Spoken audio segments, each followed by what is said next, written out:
Tiffins chapati రోటీ కాకుండా సంతృప్తిగా rice కూడా తినవచ్చు.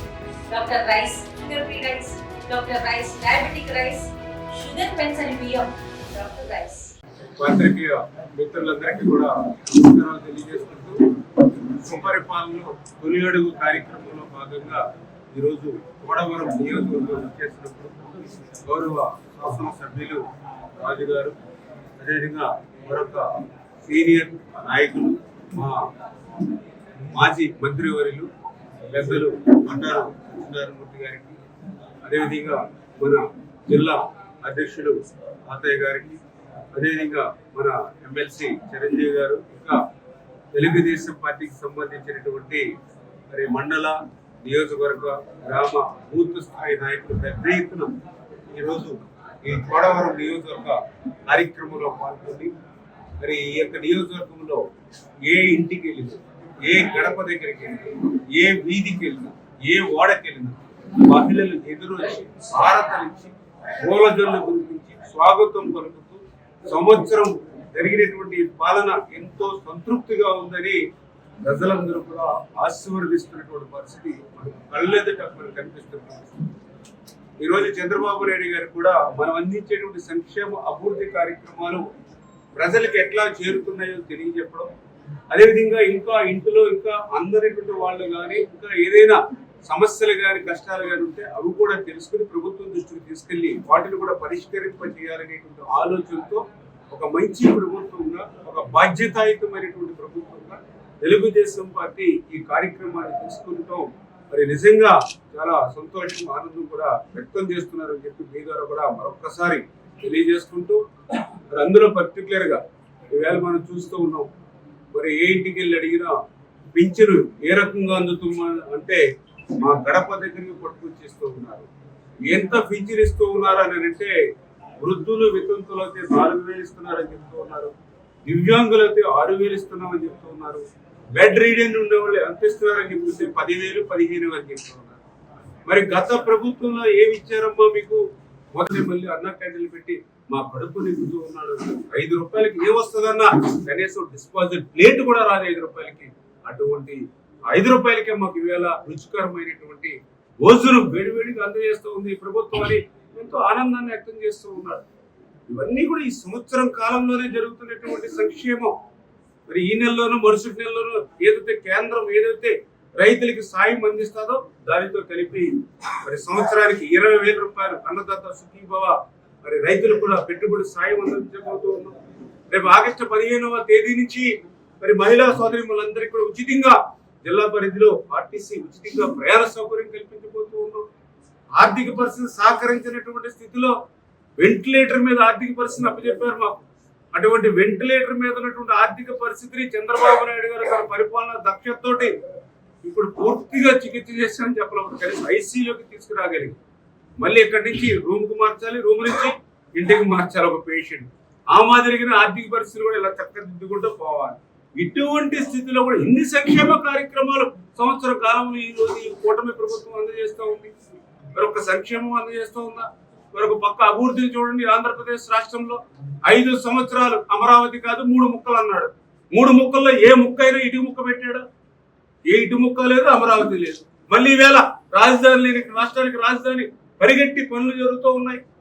మరొక పక్క మీరు చూస్తూ ఉన్నారు, పోలవరాన్ని ముంచేశాడు. పోలవరంకి ఎప్పటికీ పూర్తి కాదన్నాడు. పోలవరాన్ని తెలుగు ప్రజలు చూడలేరని చెప్పాడు. పోలవరం ఎవరికి అర్థం కాదు, మాకే అర్థం కాలేదని ఆ రోజు ముఖ్యమంత్రి ఇరిగేషన్ శాఖ మంత్రులు చెప్పారు. మరి 2027 డిసెంబర్ కల్లా పోలవరం పూర్తి చేసే లక్ష్యంతో ఈ రోజు ఈ ప్రభుత్వం పనిచేస్తూ ఉంది. పరిశ్రమలన్నీ పారిపోయాయి గత 5 సంవత్సరాల పాలనలో. మీరు చూసారు మన విశాఖలో లూలు కానీ, అమర్ రాజా కానీ, కియా ఎక్స్టెన్షన్ కానీ, ఆఖరికి అండర్వేర్ కంపెనీ, జాకీ కంపెనీ కూడా పోయింది ఈ రాష్ట్రం నుంచి. మళ్ళీ ఈ రోజు ఈ ప్రభుత్వం వచ్చిన తర్వాత మళ్ళీ ఆ పరిశ్రమలన్నీ, ఆ పారిశ్రామికలన్నీ తీసుకొచ్చి మళ్ళీ ఇక్కడ ఉద్యోగ ఉపాధి అవకాశాలు ఇవ్వాలని ఆలోచన ఈ ప్రభుత్వం పనిచేస్తూ ఉంటే ఈవేళ ఆ పారిశ్రామికవేత్తలు అడుగుతూ ఉన్నారు. మళ్ళీ ఇంకొకసారి జగన్ ఈ రాష్ట్రంలో రావడానికి గ్యారంటీ ఇవ్వండి, మేము పెట్టుబడులు పెట్టాలంటే. అంటే ఎంత భయభ్రాంతుల్ని పరిశ్రమవేత్తలు గత ప్రభుత్వం చేసింది. ఎందుకంటే ఇంత ఉదాహరణ అంటే గత ప్రభుత్వం చేసినటువంటి ప్రతి తప్పిదాన్ని కూడా ఇవాళ సరి చేసుకుంటూ ఈ కూటమి ప్రభుత్వం ఒక పక్క సంక్షేమాన్ని అందిస్తూ మరొక పక్కన అభివృద్ధిని గుంతలు లేనటువంటి రోడ్లను అందిస్తూ ఇంత అభివృద్ధి సంక్షేమం రెండు కళ్ళుగా ఈ ప్రభుత్వం మరి ముందుకెళ్తూ ఉంటే ఇవాళ జగన్మోహన్ రెడ్డి గారు వాళ్ళ వైసీపీ నాయకులు ఈ అభివృద్ధిని సంక్షేమం పట్టించాలి, డైవర్షన్ చేయాలి. ఇదే రకమైన సంక్షేమం, ఇదే రకమైన అభివృద్ధి ప్రజల్లో రిజిస్టర్ అవుతే మొన్న 11 సీట్లు వచ్చాయి. రాబో రోజుల్లో ఆ 11 సీట్లు కూడా వచ్చేటువంటి పరిస్థితి లేదనేటువంటి భయంతో, అంతేగాని వాళ్ళకి ఏదో ప్రజలకు సేవ చేయాలనేటువంటి ఆలోచన కాదు. గత 5 సంవత్సరాల్లో ఏ రకంగా అయితే ఇసుకను మరి దోపిడీ చేశారు, మరి ఏ రకంగా అయితే లెక్కర్ను దోపిడీ చేశారు, ఏదైతే విలువైన గనుల్ని కబ్జా చేసి ఏ రకంగా లూటీ చేశారు, విలువైన భూముల్ని ఏ రకంగా తాకట్టు పెట్టి కబ్జా చేశారు, అవన్నీ ఆదాయం పోయిందా? మళ్ళీ అధికారంలోకి రావాలి, మళ్ళీ అటువంటి లూటీని మళ్ళీ అటువంటి సంపాదనకు అలవాటు పడినటువంటి నాయకత్వం వాళ్ళు ఈరోజు ఈ ప్రభుత్వం మీద మీరు చూస్తూ ఉన్నారు. దొంగే దొంగ అని అరిచినట్లుగా ఉంది వైసీపీ నాయకులు మాట్లాడుతూ ఉంటే. ఈవేళ వాళ్ళ ప్రజాస్వామ్యం కోసం, వాళ్ళ రాజ్యాంగం కోసం మాట్లాడుతుంటే చాలా ఆశ్చర్యంగా ఉంది. ఎందుకంటే గత 5 సంవత్సరాల పాలన అంతా మీరు చూసారు, కక్షలు, కేసులు, వేధింపులతోటే వాళ్ళ పాలన జరిగినటువంటి పరిస్థితి. ప్రపంచంలోనే మరి మీ అందరూ తెలుసు, మీ అందరికి కూడా ఒక హిట్లర్, ఒక ముసోలిని, ఒక ముషారఫ్, వాళ్ళ సైతం జగన్ పాలన చూసి ఈర్ష్యపడే విధంగా అటువంటి నియంత్రితమైన పాలన చేశాడు 5 సంవత్సరాల్లో. రాజారెడ్డి రాజ్యాంగం అమలైనటువంటి పరిస్థితి 5 సంవత్సరాల్లో మనందరం కూడా చూసాం. మరి అటువంటి వ్యక్తులు కూడా ఈ రోజు ప్రజాస్వామ్యం, రాజ్యాంగం గురించి మాట్లాడుతుంటే చాలా ఆశ్చర్యంగా ఉంది. అంటే మీరు విచ్చలవిడిగా 5 సంవత్సరాలు 30-40 వేల కోట్ల రూపాయలు ప్రజల ఆదాయాన్ని లిక్కర్ రూపంలో మీరు దోచేస్తే, ప్రైవేట్ లో ఉన్నటువంటి లిక్కర్ ని గవర్నమెంట్ గా మీరు తీసుకొని డిస్టిలరీని మీరే స్వాధీనం చేసుకుని, ఆ డిస్టిలరీలో తయారు చేసేటువంటి బ్రాందీని మీరే తయారు చేసుకుని, గవర్నమెంట్ పేరు చెప్పి ఆ షాపులు మీ చేతిలో పెట్టుకుని, తయారు మీదే, అమ్మేది మీరే, నాసిరకం అమ్మి, కల్తీ రకం అమ్మి, ప్రతి ఏదైతే బ్రాండ్ ఉందో కమిషన్ ఏదొస్తుందో ఆ కమిషన్ వచ్చే బ్రాండ్ నే మీ షాపుల్లో పెట్టుకుని, ఆ కమిషన్ అన్ని కూడా తాడేపల్లి నుంచి ఇతర దేశాలకు సైతం తరలించిపోయినటువంటి మిమ్మల్ని ఈరోజు కేసులు పెడితే, ప్రజాధనాన్ని లూటీ చేస్తే, మరి దాన్ని తప్పించుకోవడానికి ఇవాళ మీరు మరి రాజ్యాంగం గురించి మాట్లాడుతూ ఉంటే, తప్పు చేసినటువంటి వాళ్ళు కూడా శిక్షించకుండా వదిలేటువంటి పరిస్థితి ఈ యొక్క పాలనలో ఉండదు. ఖచ్చితంగా ఆ ప్రజల సొమ్ము కక్కిస్తాం. ఎందుకంటే మీ అందరూ కూడా తెలుసు, శాండ్ ఏమో ఆ రోజు గవర్నమెంట్ చేతిలో ఉండేది. గవర్నమెంట్ చేతిలో ఉన్నటువంటి శాండ్ ని ప్రైవేట్ చేతిలో పెట్టాడు. జేపీ వెంచర్స్ అని పెట్టాడు. ఆ ఇష్టానుసారంగా దోచుకున్నారు. ఒక వే బిల్లు 10 ట్రిప్పులు. ఆ జేపీ వెంచర్స్ సమయం అయిపోయింది, అయినా కూడా మళ్ళీ కంటిన్యూ చేసి అలా అయిపోయినటువంటి ఒడంబడికి ఏదైతే ఉందో అయిపోయిన తర్వాత కూడా యథేచ్ఛగా ఆ పాత బిల్లులో పెట్టుకుని దోచుకున్నారు. అంటే ప్రైవేట్ లో ఉన్నటువంటి లెక్కర్నేమో ప్రభుత్వం చేతిలో తీసుకుని దోపిడీ చేసావు, ప్రభుత్వం చేతిలో ఉన్న ఇసుకనేమో ప్రైవేట్ గా చెప్పి అది దోపిడీ చేసుకున్నావు. ఇక గనుల్లో అయితే బెదిరించి ఎవరైనా దారిలోకి రాకపోతే 100 కోట్లు 200 కోట్లు పెనాల్టీ విధించినటువంటి పరిస్థితి. దారిలోకి రాకపోతే ఆ యొక్క గనుల యజమానుల మీద, దానికి ఉదాహరణ మా గొట్టిపాటి రవికుమార్ 300 కోట్ల రూపాయలు ఆయన మీద విజిలెన్స్ అదే పేరు చెప్పి పార్టీలోకి రాకపోతే భయభ్రాంతులు చేసినటువంటి పరిస్థితి. మరి విలువైన భూములు అయితే మీకు చెప్పక్కర్లా, కలెక్టర్ ఆఫీసులు తాకట్టు పెట్టావు, రైతు బజార్లు తాకట్టు పెట్టావు, పార్కులు తాకట్టు పెట్టావు. ఈ రకంగా నీ విచ్చలవిడి దోపిడీ లూటి 5 సంవత్సరాల పాలనలో చూసి ప్రజలు నీకు 11 సీట్లు ఇస్తే దాని నుంచి నువ్వు గుణపాఠాలు నేర్చుకో. రేపు అధికారంలోకి వస్తాం, కన్ను తీసేస్తాం, కాలు తీసేస్తాం, చేయి తీసేస్తాం, తలకాయలు నరుక్కుండా పోతాం, రప్ప రప్ప అని మాట్లాడుతూ ఉంటే అసలు నువ్వు ఈ ప్రజాస్వామ్యంలో ఉండడానికి అర్హత నీకు ఉందా అని ఈవేళ ప్రజలు అడుగుతూ ఉన్నారు. ప్రజాస్వామ్యంలో ఉండే ప్రజలు రక్షించడానికి రాజులా ఉండాలి, ప్రజాస్వామ్యంలో ప్రజలను కాపాడడానికి పాలకుడుగా ఉండాలి. అంతేగాని ప్రజలు చంపడానికి, ప్రజలు హత్యలు చేయడానికి, ప్రజల తలకాయలు తీయడానికి మామిడికాయలని తొక్కేస్తాం. ఇవాళ ఇక్కడ కూడా మామిడి తోటలు ఉన్నాయి. 6 కాలం కష్టపడి పండించిన పంట అది. పగలో రాత్రి అనక రేంబాల్ కష్టపడి పండించిన పంట. అటువంటి పంట విలువ తెలియదు కాబట్టి, రైతు కష్టం తెలియదు కాబట్టి ఆ మామిడికాయలు వెళ్ళిపోయావు. ఆ తల్లి 9 మాసాలు మోసి కంటుంది బిడ్డల్ని, అటువంటి బిడ్డల తలకాయలు కూడా తొక్కుకుంటా పోయావు. ఇటువంటి వ్యక్తులు ప్రజాస్వామ్యంలో ఉండడానికి అర్హత లేదు.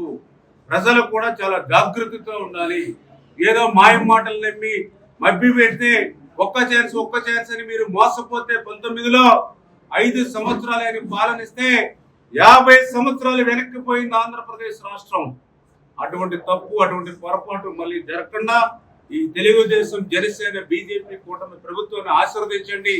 ఒక 15-20 సంవత్సరాలు ఈ యొక్క ప్రభుత్వం అధికారంలోకి ఉంటే మళ్ళీ రేపు 2047కి తెలుగు జాతి ప్రపంచంలోనే అగ్రస్థానంలో నిలబెట్టేటువంటి బాధ్యత ఈ కూటమి ప్రభుత్వం తీసుకుంటుంది. అందరూ కూడా ఆశీర్వదించమని చెప్పి కూడా మీ ద్వారా కూడా తెలియజేసుకుంటూ, మరి ఈ రోజు కూడా మన చోడవరం రాజు గారు మాకు మంచి మిత్రులు సాయంకాలం చేశారు. ఏదైతే పెద్దేరు గత ప్రభుత్వం స్టోన్ వేసేసి రాయి వేసేసి గొప్పగా చెప్పుకుని తీయడం మానేస్తే నిన్న 63 కోట్లతో 24 కోట్లు 63 కోట్లు రిలీజ్ చేశారు. పెద్దేరు నిన్న సాయంకాలం జీవో నెంబర్ 44 నిన్న డేట్ తోటి మినిస్టర్ గారు మనకి 63 కోట్లు పెద్దేరుకి ఇచ్చినట్టు. దీనివల్ల 2 నియోజకవర్గాలు మాడుగులేదు చాలా రాయకల్తోనూ పిచ్చేపేట అంటే మా దగ్గర మాడుగుల అది అభినందిస్తున్నాను. 2 ఏదైతే గత చంద్రబాబు నాయుడు గారు 14-19లో రైవాడికి జైకా 23 కోట్లు మంజూరు చేశారు. గత ప్రభుత్వం అనేది మట్టి కూడా వేయాలి. అది కూడా మన సాయంకాలం వారు జైకా తనక ఏదైతే రైవాడ కాలువ మోటార్ వేసుకుంటే కాలువ అది కూడా శాంక్షన్ ఇచ్చారు.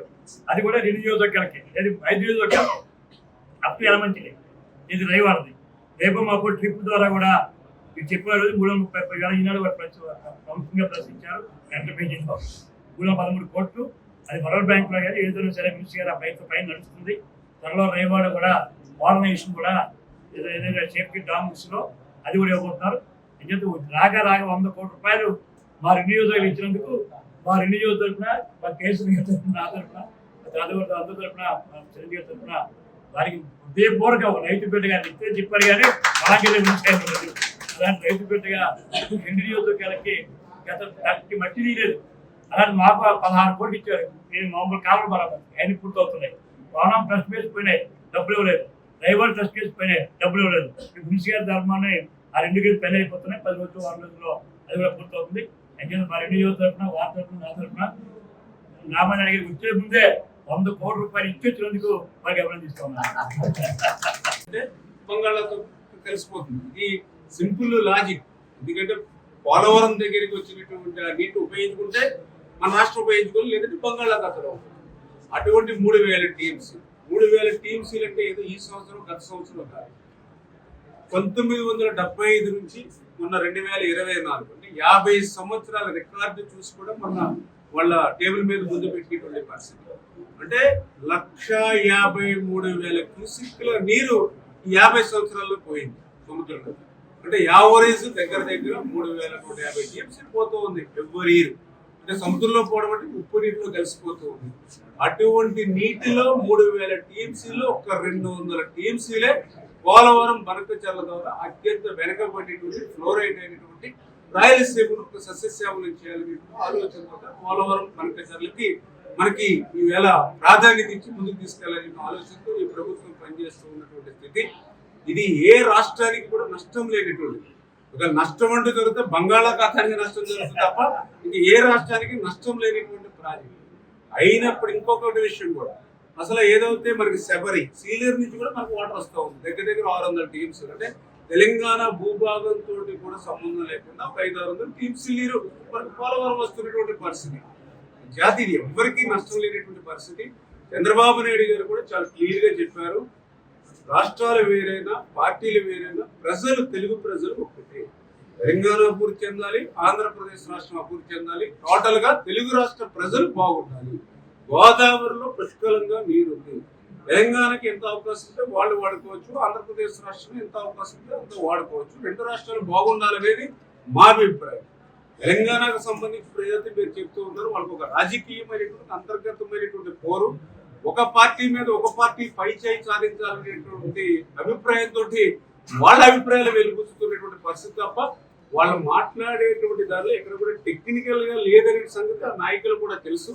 కాకపోతే అక్కడ ఉన్నటువంటి అంతర్గత పోరు అంటే పార్టీల మధ్య ఉన్నటువంటి పోరుని ఆంధ్రప్రదేశ్ రాష్ట్రం మీద, ఆంధ్రప్రదేశ్ రాష్ట్ర ప్రజల మీద, ఆంధ్రప్రదేశ్ రాష్ట్ర నాయకుల మీద మరి వాళ్ళు మాట్లాడితే ఆ పై చేయి సాధించవచ్చు అనేటువంటి ఆలోచనతోటే వాళ్ళ వరడు ఉంది. కానీ వాస్తవంగా తెలంగాణకు సంబంధించినటువంటి సాగునీటి రంగ నిపుణులు కానీ, అదేవిధంగా తెలంగాణకు సంబంధించినటువంటి మీడియా మిత్రులు కానీ, తెలంగాణకు సంబంధించినటువంటి రైతాంగం కానీ ఇక్కడ సముద్రంలో కలిసిపోయేటువంటి నీటిని ఉపయోగించుకుంటే తప్పే ఉందనేటువంటి అభిప్రాయం అయితే ఈరోజు మన రాష్ట్రంలోనే కాదు ఆ రాష్ట్రంలో కూడా ఉన్నటువంటి పరిస్థితి. తెలుగులో ఫాస్టెస్ట్ న్యూస్ ఇప్పుడు కొత్త అవతారంలో 5 సెకండ్లోనే పూర్తి వార్తా సమాచారం మీ చేతిలో. సోషల్ మీడియా ట్రెండ్స్ మీ కళ్ళ ముందుకే live TV and voice search ఆప్షన్స్తో ఇప్పుడే డౌన్లోడ్ చేయండి. యాప్ లింక్ డిస్క్రిప్షన్లో ఉంది.